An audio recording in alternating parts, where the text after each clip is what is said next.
Today, I'm taking you on a journey to one of Eritrea's most historical cities, Massawa, which was formerly the capital city of Eritrea. Massawa played a huge part in the fight for independence against Ethiopia. Massawa, being located in the Red Sea, has made it an important city today, and centuries being occupied by the Ottoman Empire and then colonized by the Italians and British and the Ethiopians. Massawa was the gateway to the spread of Islam and Christianity in Africa. So the coming of Islam in 7th century through the Red Sea, of course, to our lands, the daughter of Prophet Muhammad, Ruqayya, was among them, including the first mosque in Africa. And this is one of those mosques. This is one of the first mosques. The first mosques. Here in Africa. Islam came to here first before anywhere else. Before anywhere else. I mean, when Prophet Muhammad started to preach in the Arabian land. And watch the whole of the video as I unfold the truth and the history of this amazing city, Massawa. So guys, welcome to Eritrea, and this is the day. Eritrea, beautiful people. Look at everybody here, very beautiful. Habibi, come to Eritrea.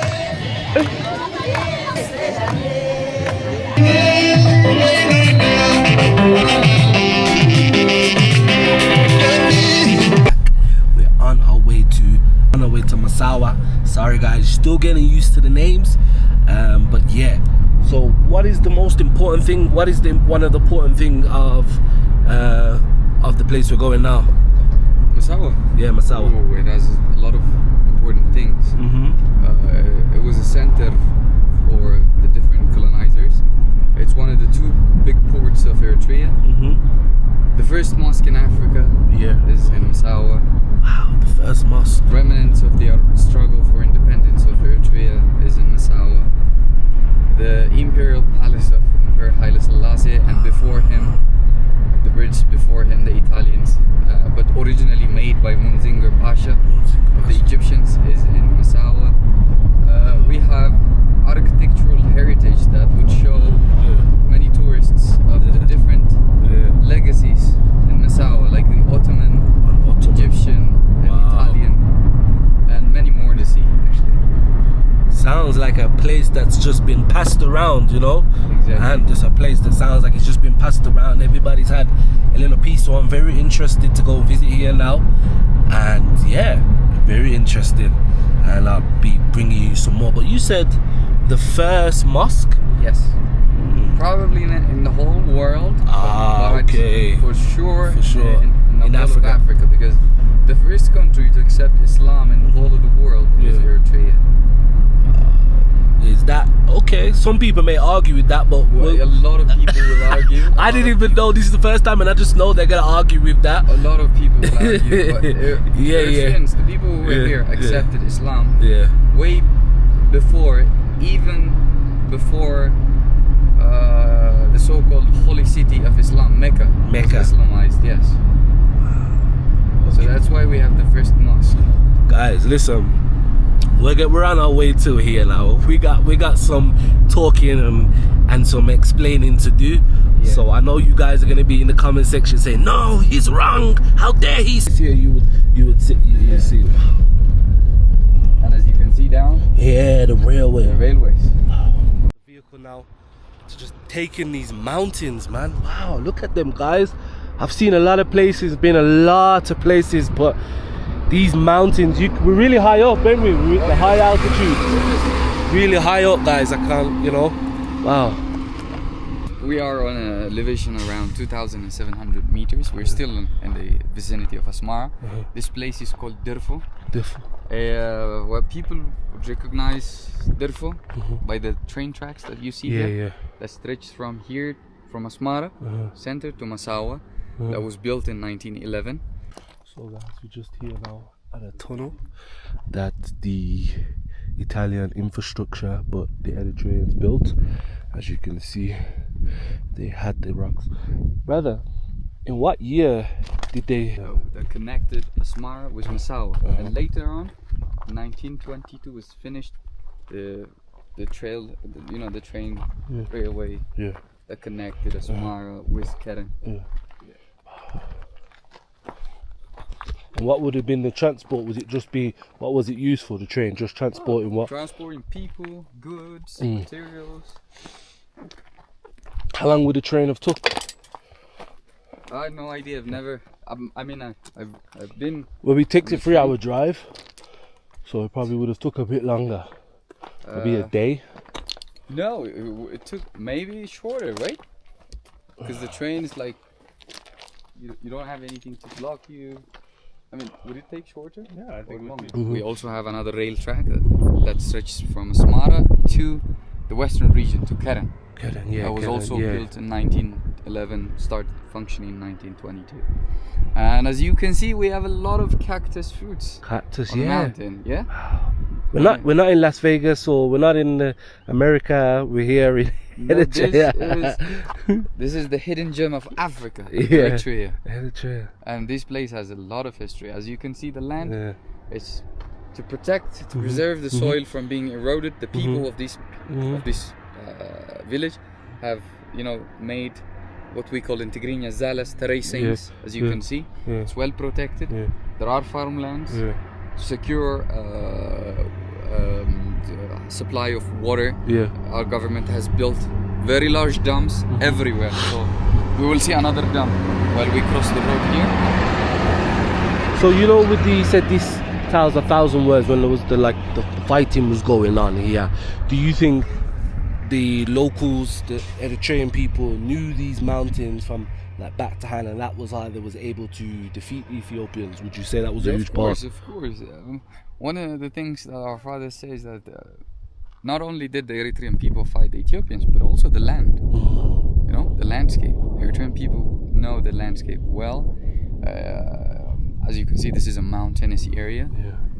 They are a natural fortress. It was like having the fight with Ethiopia. Where it was were they over there, or how was it? That we'll save it. Massawa. Well, when we have a tour at the museum, you will see a map as where the battle happened, where the enemy was, where our fighters were, when did it happen. Remember, guys, before coming to Massawa, I told you the mountains told a story. They're not just mountains. So here they have where a lot of the fightings took place in the mountain. As you can see, the red lines here was the Eritrean fighters, and where the blue line was the Ethiopian. So as you can see, the Ethiopians were vastly spread out, but still did not win the war. Majority of the Eritreans are in red, but you can see that how the Eritreans was able to win this war is because they knew the mountains back to hand. Same with wars in Afghanistan.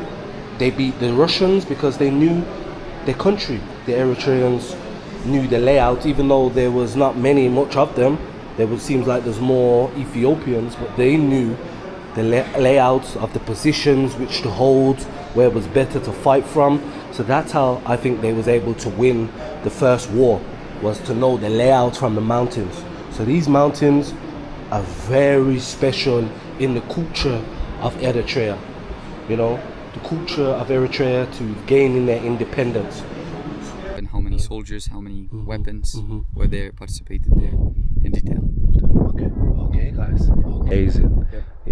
I like when I seen and heard about these mountains, and I was like, mountains. I see mountains in other places, but seeing this, wow, it has history.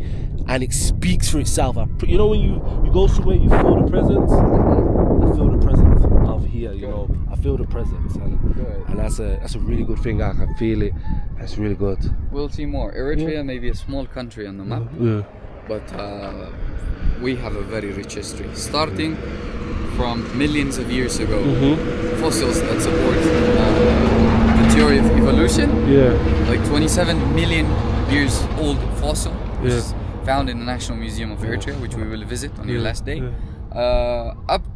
Then we have prehistory, we have history, we have the medieval history, and then we have colonial period, army struggle, and contemporary period also. Okay, all right then. It was not about status or authority. For Eritrean peoples, we are highly religiously and culturally abided people. We are a bit different from the outside world. We go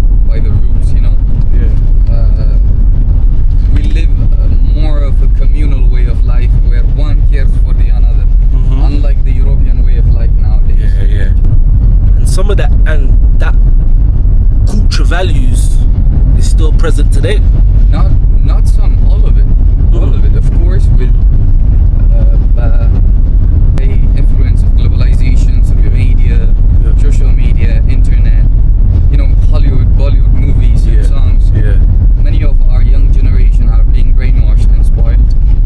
At the same time, it has a positive side, of course. They're getting educated. But when you see it from culture preservation point of view, I would say globalization is playing its role even in Eritrea.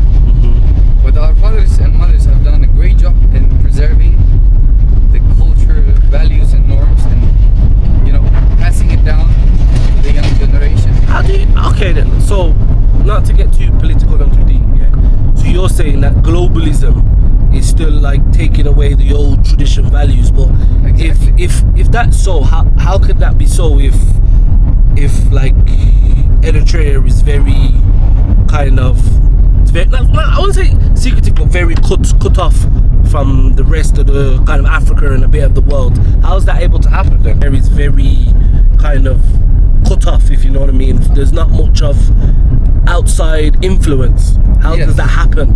And so you mean by globalism? Yeah. It works slowly in Eritrea because, you know, we try to combat it every day. I can give you a simple example how we're influenced. For example, in weddings, traditionally back in the days, how our parents celebrated weddings, and now it's two different things. For example, there's the concept of pre-wedding, right?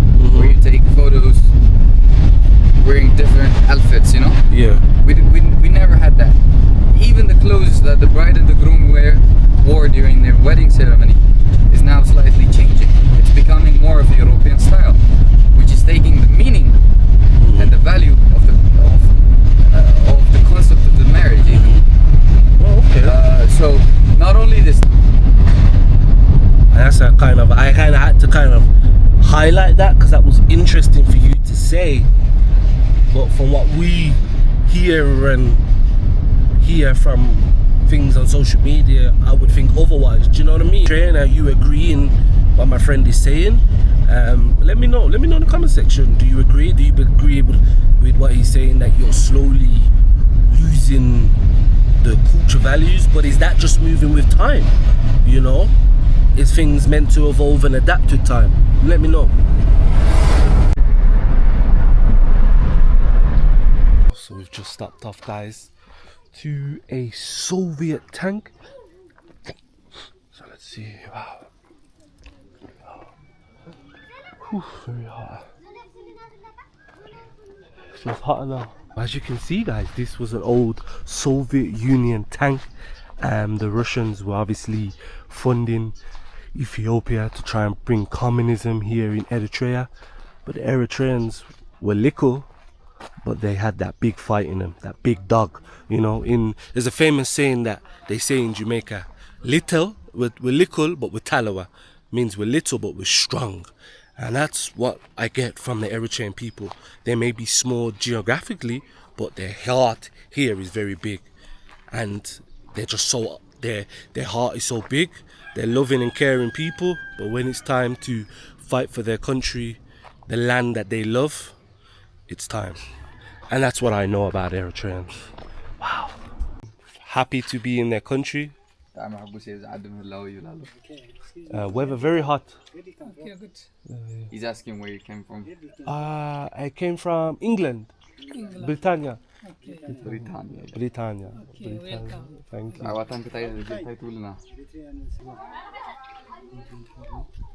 Was this tank that you're looking at is a Soviet tank? It's a Soviet from Russia. Yeah, exactly. From Russia. 1978.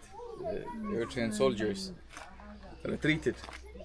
The Eritrean fighters controlled 3/4 of the land, and they were this close to getting independence, total independence of Eritrea. But then, in 1978, the USSR gave a huge amount of aid. The USSR, the Ethiopian regime, gave a huge amount of aid in weaponry, also in recruitment. You know, so this is one of the tanks that was surrendered, that was given to the USSR. Yeah. by the USSR to the Ethiopians, and then surrendered by the Eritrean fighters during the war, and used against the Ethiopians. And then 60. Some of them, they surrendered them as they are. Yeah. The tankmen, they just flee, surrendering the tanks. They were so afraid of the Eritrean soldiers.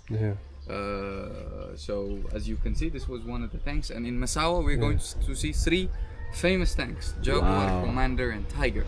So I can ask him, what does this mean to him, having this tank here as a monument?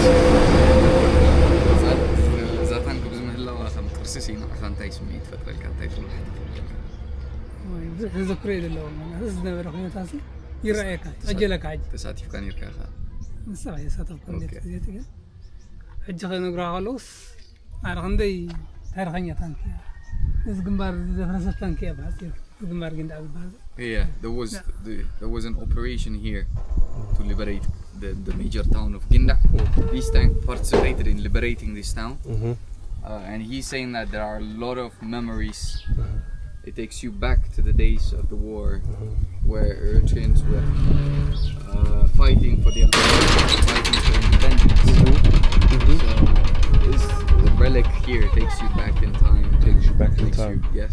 But just guys, just imagine, like the Ethiopian soldiers are surrendering, and how they got the machines and fixed them, and then used it back on the Ethiopians. Like, that's a skillful thing. Yeah, most of the weapons used during the war were surrendered from the enemy and used against the enemy. We have a quote in Tigrinya, I don't know how to translate this in English, but enemy, you kill the enemy by his own gun and by his own bullet. Really? If I'm not sure if it's the correct that's what translation, it is. But as you can see.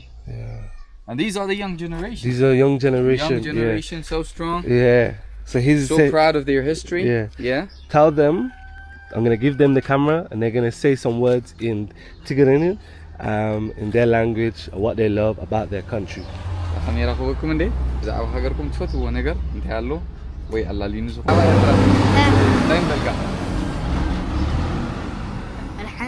كندي بهيرات هلو أنا. تشعته بهيرات منين؟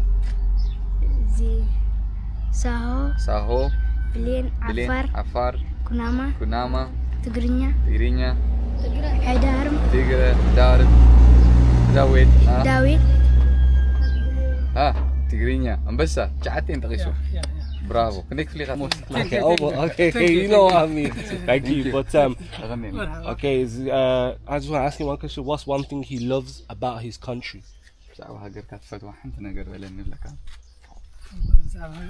بزح عندي إن زيادة كنت صنعتنا في حزب المنقسم إيرترا تعمي يخرج عنه مالتي. He's saying that he loves many things about his country, but the most the thing that he likes most about his country is the resilience of the people, the unity of the people, the harmony among the 9 ethnic groups, the 2 religions, and the correlation and the hard work made by the government to accomplish all of this. Yes. And he wouldn't want to live nowhere else. This is where he wants to live. This is his home.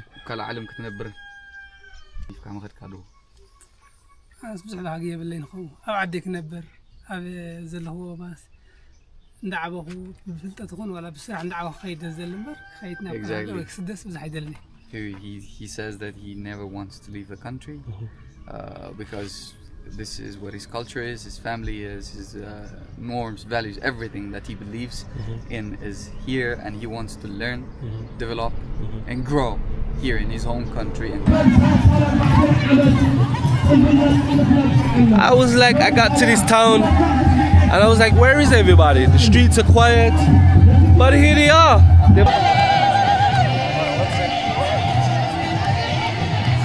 Okay guys, so guys, welcome to Eritrea, and this is the day they're celebrating their independence on May the 24th.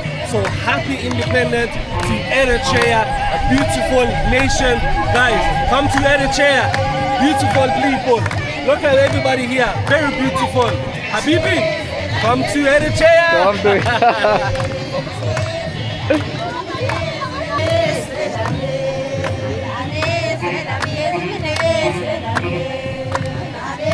but they're saying that they only wish peace. Okay, peace. You know, because on this day in 1991 was where Eritrea really tasted what peace meant when we defeated the Ethiopian Derg regime and removed them.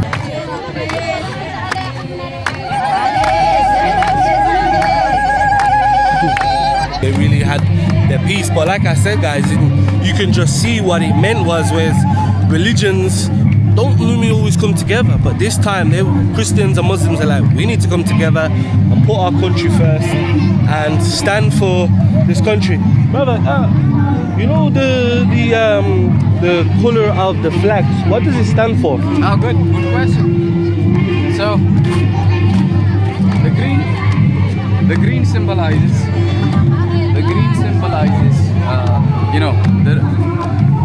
the natural vegetation that Eritrea has. The blue is the Red Sea, of course, Eritrea Red Sea. The red is the blood that was spilled to get our independence. 30 years war, the longest war in Africa fought for independence. 30 years. Exactly. So the red is the blood that was spilled to get this independence. Symbolizes, of course. Yellow is for the minerals. Plus, there are 15 leaves here. 15 leaves here, symbolizing the 30 years war. Plus there are 3 plus 3 here, 6 zones, and on each leaf there are 9 sub-leaves symbolizing the 9 ethnic groups of Eritrea. The 9 ethnic groups. Exactly. How many can you name? Do you know all 9 or? Of course. You know all 9. Tigrinya, Tigre, Kunama, Nara, Tigrinya, Tigre, Rashaida, Bilen, Bidawit, Saho, and Afar.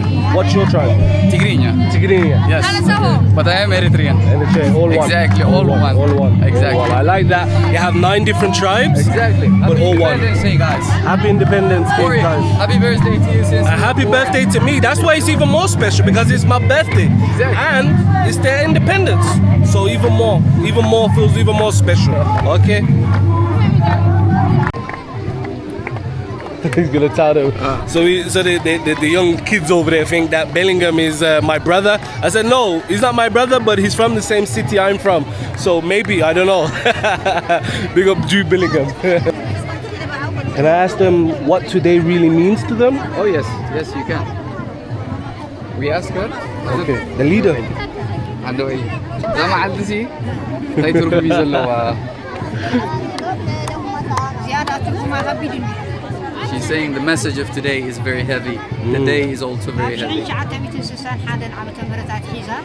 Starting from 1961. ህዝቢ ኤርትራ ካብ 1961 ዓመተ ምህረታት ሒዙ ስጋዕዛ ሰዓት እዚኣ ተቐኒሱ ኣብዛ ጉንበት 24 ናጽነት ረኺቡ ተሰዓ ሕጂ ህዝቢ ኤርትራ ከባድ እያ ብጣዕሚ ከዓ ናጽነት ረኺቡ ሰጉሙ ኾይኑ She said this is why we paid our brothers, our fathers and our sons to get the independence, to be like this. So this day has a heavy message, but then we are happy because this day was the day that we celebrated. We got our independence from the enemy. Yeah. So as I told you, it has a heavy message because we did not get it like sitting on the table and negotiated.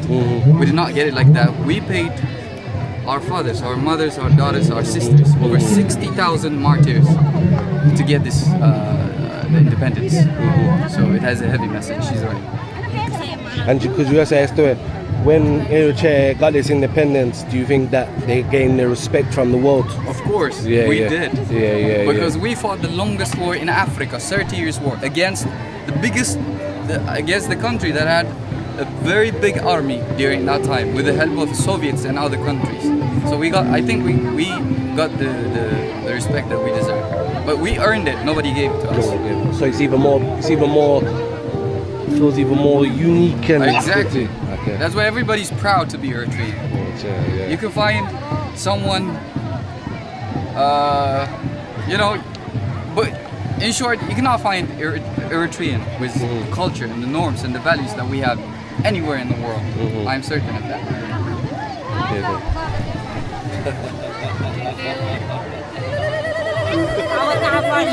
Yes. What did she say? Awad Nafash. Victory Awad to the masses. Nafash. Awad Nafash. Awad Nafash. Victory to the masses. Okay. How long has Christianity been practiced here? Oh, since 4th century. We accepted Christianity in 4th century by 2 Syrian monks. Monks who came from Syria, Framinatus and Adissus. Framinatus, we call him in Tigrinya Basalama, because he brought the gospel of peace. Since that time, Christianity has been practiced, and with the coming of Christianity, in our country, one of the monasteries is monastery of Debre Bizen, the one we saw coming down from Asmara.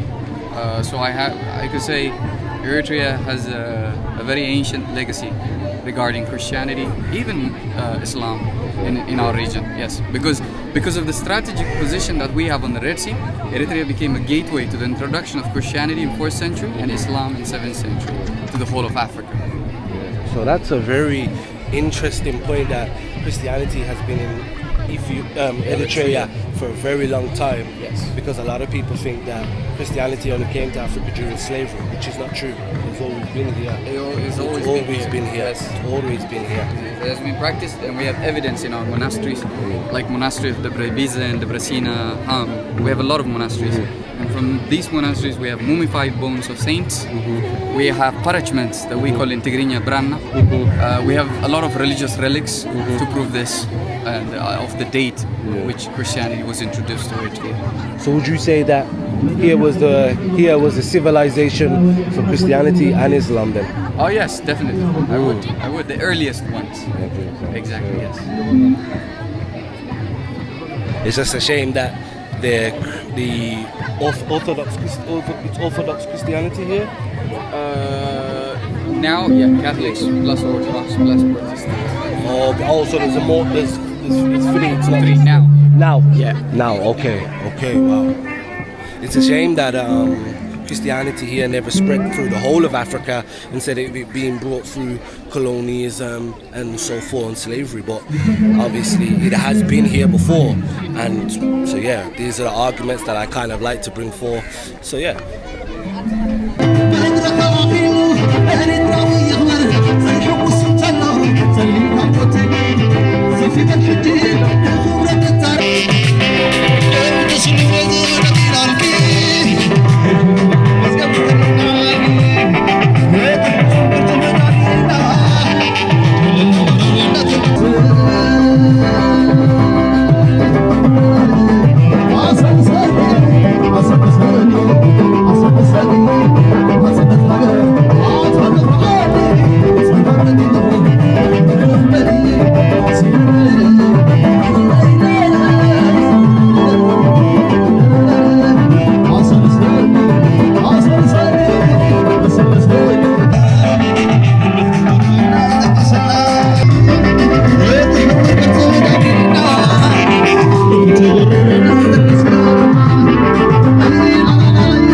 change of somebody playing the music now. First it was for the Christian side, now it's for the tribe who are Muslim, so they're trying to be inclusive for both sides.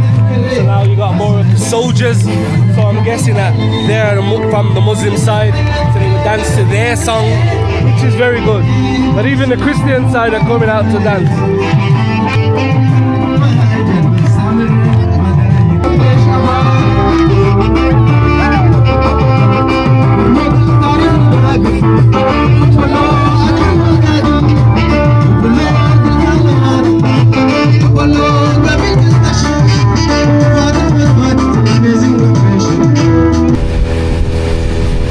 Island.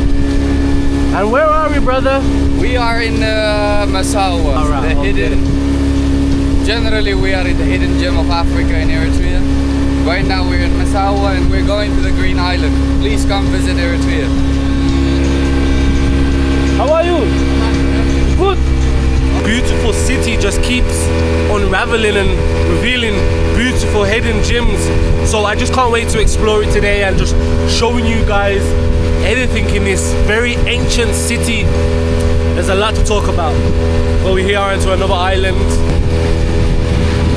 On the Green Island here in the Red Sea. And guys, the Red Sea is a very important sea here in the world. And I think the Red Sea is what makes Eritrea a very powerful country in the Horn of Africa. Having access to the Red Sea is very important. And I think that's what a lot of countries in Africa would like to have, access to the Red Sea, because as you can see in that direction, I don't know if you can see a port. The port is what exports a lot of things into the important countries, into Europe. It's the Suez Canal. Obviously they have the access to the Suez Canal, which is bringing a lot of things into Europe. So it's a very important city. I would say Masara is probably a very important city here in Eritrea, due to the history and obviously having the Red Sea. So yeah, made Eritrea a very important country is having access to the Red Sea. You know, other countries, I think Ethiopia really want to have access to this. I was just saying here, the Red Sea is an important access into the world. Wouldn't you agree? Yes, yes. Powerful country. Of course, definitely. Yeah. Yes, why not? Even seeing it from history from the past, because of the strategic position of Eritrea and the Red Sea, Eritrea played a crucial role in different parts of civilizations in the past, in the medieval period, prehistory, history, and even now. So I think, yeah, it makes Eritrea very powerful to have a very strategic location in the sea, the Red Sea. And that's what kind of, do you think many countries in Africa would love to have the access to this? They really would. They really would. They would, wouldn't they? Would. Oh, okay. So yeah. Okay guys, and also I like to see there's no rubbish, it's very clean, very tidy. And like guys, it's a real hidden gem, man. This city just keeps revealing old history, just old little things, man. Wow, look at this. So we're here at a mosque. Yeah, a 300 years old. 300-year-old mosque. Yes. Wow. So with the coming of Islam in 7th century through the Red Sea, of course, to our lands, the first people who came here are known as the Sahaba. And with the first migrants, the daughter of Prophet Muhammad, Ruqayya, was among them. And they landed in an island which is located south from here, like 70-80 kilometers, known as Ma'adar Island. And with the coming of Islam, a lot of mosques have been built, including the first mosque in Africa. And this is one of those mosques. This is one of the first mosques. The first mosques. Here in Africa. Yeah. So you would say Islam came to here first before anywhere else? Before anywhere else. I mean, when Prophet Muhammad started to preach in the Arabian lands, people did not accept it right away. They were believers in different kind of religions, like paganists. And the first thing that Muhammad did was he sent some of his followers, including his daughter, to these lands of Eritrea. And the people here welcomed them and they allowed them to worship their religion. And the first mosque in Africa was built here. Eritrea became the gateway for the introduction of Christianity and Islam. The history is very rich. We cannot finish it here. Yeah, we can't finish. So they could say here in Eritrea, civilization started there. We can even, according to the scientific study of evolution, the cradle of human life is said to have started in the Horn of Africa, including Eritrea, and we have fossil remains that prove that. So starting from that period, which is like 27 million years ago. I agree with you, but many of the other viewers won't agree, some won't, and some will say, no, you're not telling the truth, Islam did not start here, which is understandable. It's a very subject that people like, no, because I've actually said... So far from what we have, I say to you, Eritrea plays a great role in the history of the world. I agree with you. Eritrea, Ethiopia and Egypt, that region was where the civilization, and the more you deep and dig into it, you know that we was the first people on earth to be here as black people. Yeah. You know what I mean? Yeah. No matter how they start. You look at some of the statues, not here obviously, in Egypt and places like that. You look at like the statues, and they always dip the nose of these statues. The nose is always the Caucasian. And they always do it. They don't do an eye. They never do a mouth. They always do the nose. Because you can tell who we are by our noses. Exactly. Obviously, my nose is a bit, other here. So, yeah. So where would you say here would they would have the read the scripture of the Quran? Oh yeah, always in the mosque there is a part of the mosque that's known as Qibla. This is half part of the mosque. Half part of the mosque. So the Qibla is not here. Yeah. But the Qibla is always tells the Muslims. It's part of the architectural design of the mosque, where it tells the Muslim believers where to face when they're praying. Yeah. Nowadays, after Mecca was Islamized, all of the Muslims face to Mecca, and all of the built way before Mecca was the holy city of Islam. So the Qibla of the first mosque in Africa faces not to Mecca but to Jerusalem. So as you will see later. So repeat that again. We're gonna go to another mosque as well. Yeah. The older mosque than this one. Older. The oldest in Africa. Oldest in Africa. First, yes. So the first. So this was the second one. No, much later. Guys, we're here at the palace now. We're here at the palace, which was first built by the Egyptian Swiss. I forgot the name, but first was the Egyptians were here and they built it. So it's like, again, it's been passed around, and then the Italians came in, I think, the late 18th century, and then the Ethiopians then took it, which then became, when the Ethiopians took it, it then became Gabriel Haile Selassie's palace, until obviously he was arrived by a Ethiopian coup. They took him out. I won't get into that, it's a long story, but Haile Selassie was assassinated by his own government. But anyway, as you know, so Emperor Haile Selassie's palace, and Emperor Haile Selassie did his own renovations. He put the blue tiles on here, so they were from Selassie, the blue tiles.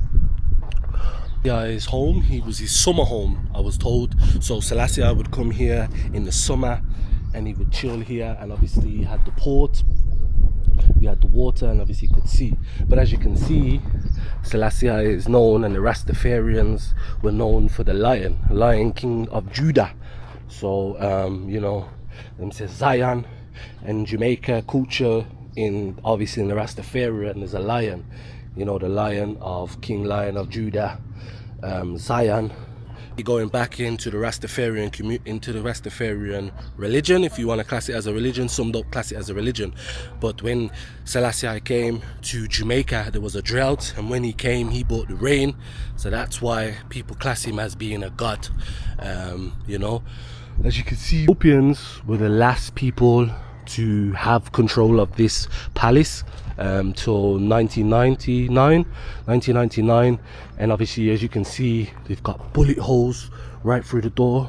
As you can see, the bullet holes during the war. Just let's show you the bullet holes right here.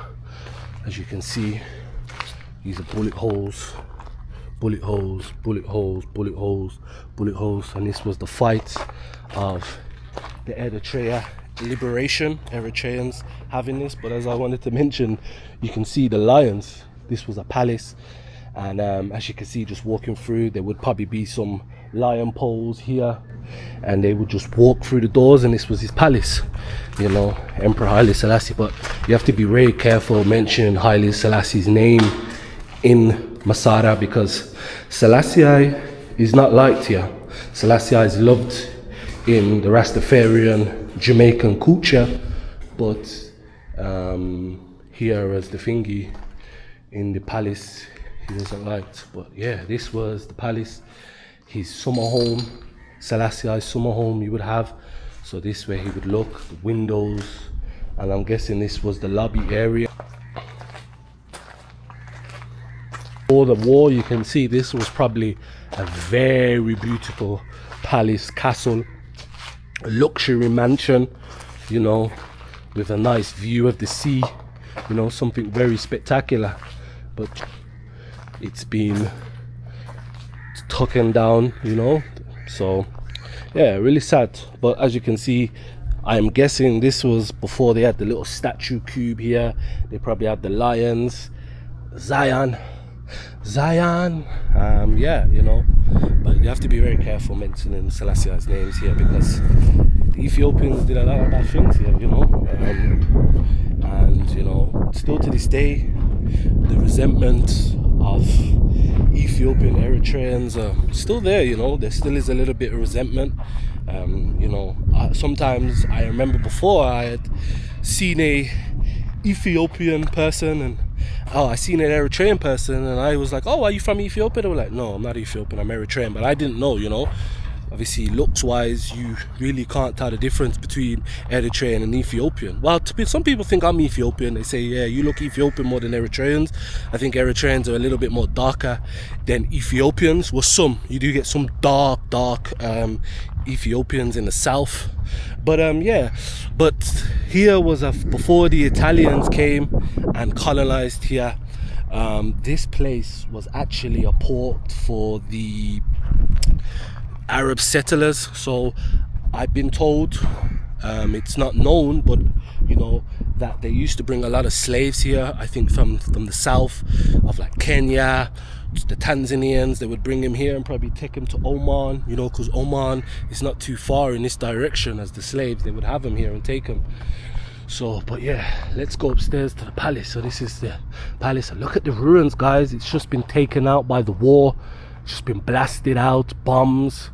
But this would be the stairs. Imagine there was probably a balcony thing here and you could see the whole of the view here. But let's go in up here now. Let's see.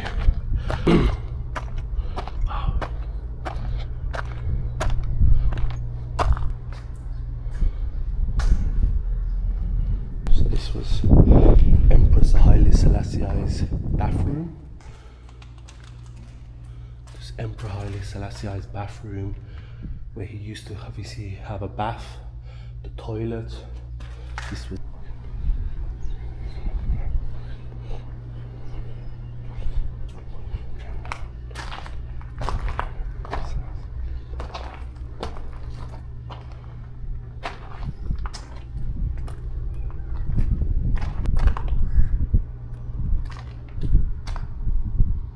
there we have it, guys. I bet you never knew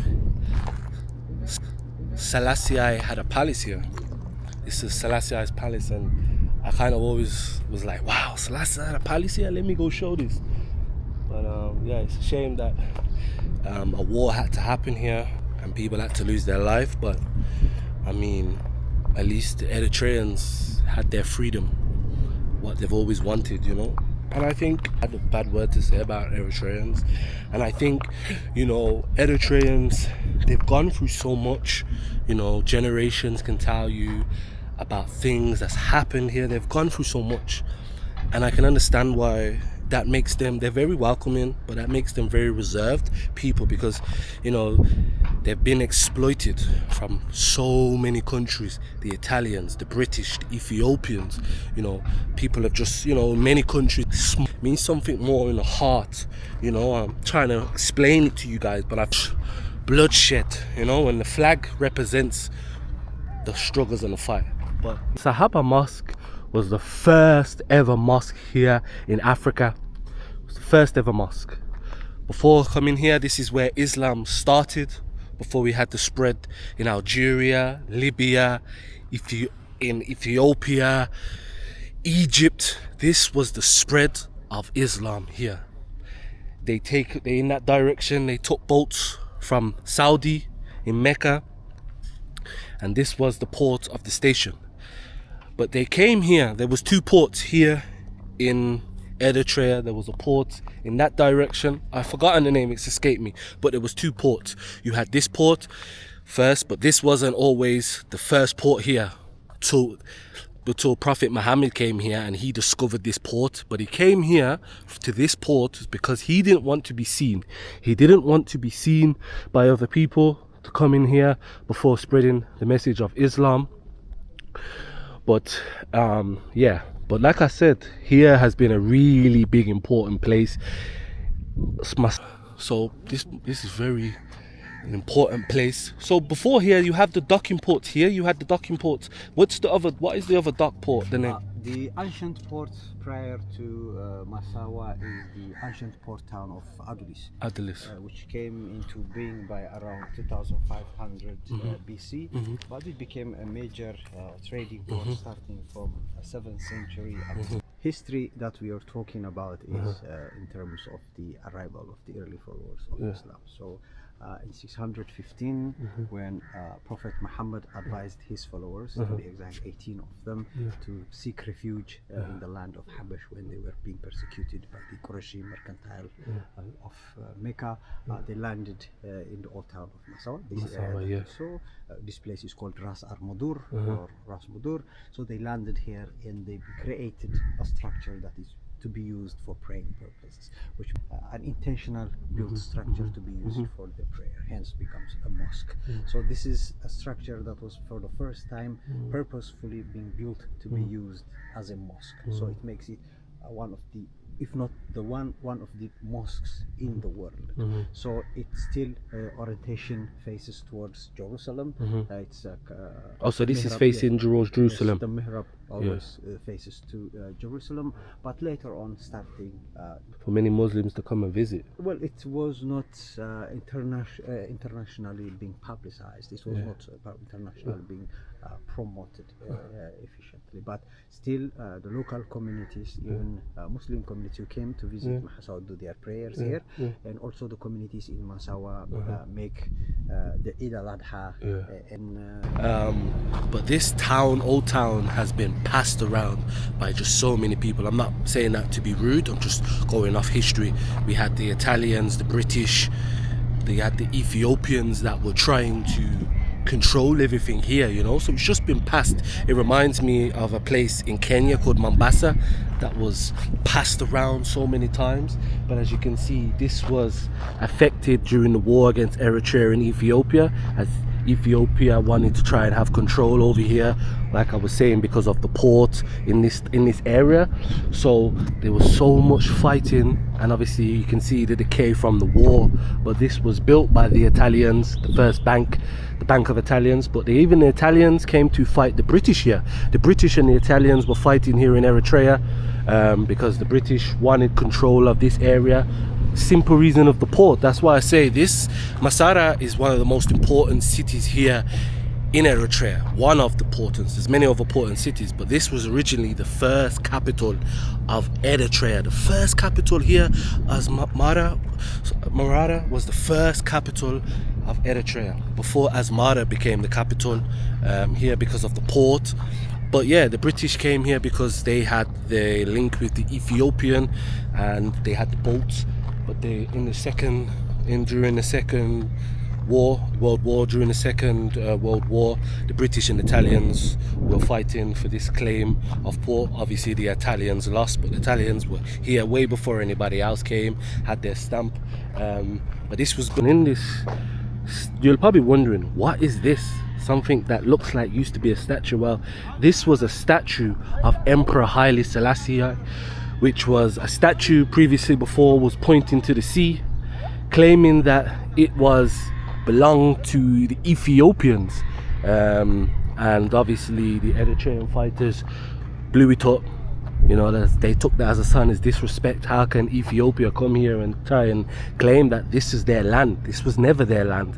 You know, and that's why I say, even we don't know, I don't think there will be, but still to this day, Ethiopians still think this is theirs. Ethiopians will still claim that this was their land, this is part of Ethiopia and this is theirs, and that they must have it, take it back. But Eritrea won't give it to them and won't give them access. But we're not going to go too political into that. But yeah, this was of Emperor Haile Selassie, who is seen seen in Jamaica as a god.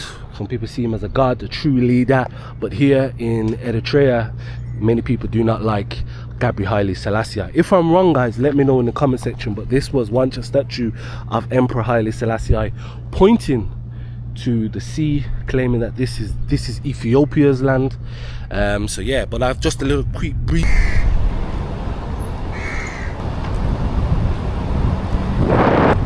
that there? A taxi? Is that where people come to?